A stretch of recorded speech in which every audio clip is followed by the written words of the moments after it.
allons-y. Plus que 7 mois et les 60 premiers kilomètres de l'autoroute Yaoundé-Douala seront ouverts à la circulation. Le ministre des Travaux publics n'est pas passé par 4 chemins pour le marteler à l'entreprise chinoise qui exécute les travaux. Aucun glissement ne doit être envisagé. 30 octobre 2021, fini les travaux, l'autoroute entre en exploitation. Parce que les travaux préliminaires de fonctionnalité auront été réalisés. S'il faut les améliorer plus tard en termes d'ouvrage ou d'équipement, nous allons le faire. Donc, vous allez les aider à faire un rétro-planning. À partir d'aujourd'hui, que devons-nous faire?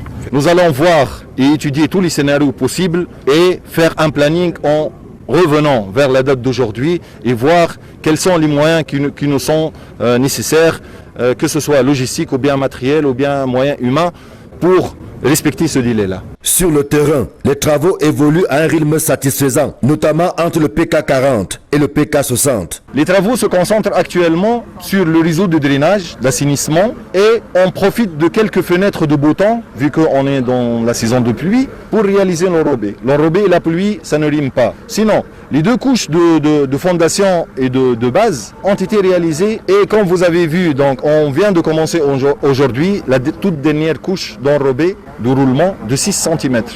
Donc elle va parcourir du 40 jusqu'à nous rejoindre ici lorsque l'ouvrage sera achevé. La construction du pont sur la rivière Magnaï reste l'un des défis majeurs auxquels l'entreprise fait face jusqu'ici. Cet ouvrage il sera achevé dans 2 mois, c'est-à-dire d'ici mai il sera achevé.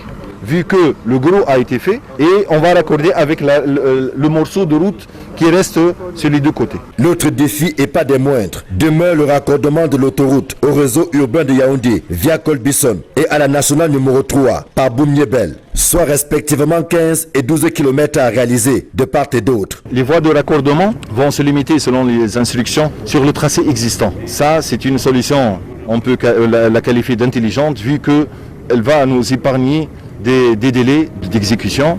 Elle va aussi s'achever en parfaite harmonie avec le délai d'achèvement de l'autoroute. Donc la route de raccordement permettra l'accessibilité à l'autoroute au temps voulu. Sur les 40 premiers kilomètres, achevés depuis longtemps, la signalisation est d'ores et déjà bouclée en attendant la construction d'un poste de péage au PK0. Pour que l'autoroute entre en fonctionnement, oui. Il faut aussi qu'il y ait le péage d'entrée et de sortie. Oui. À tout le moins. Le premier, oui.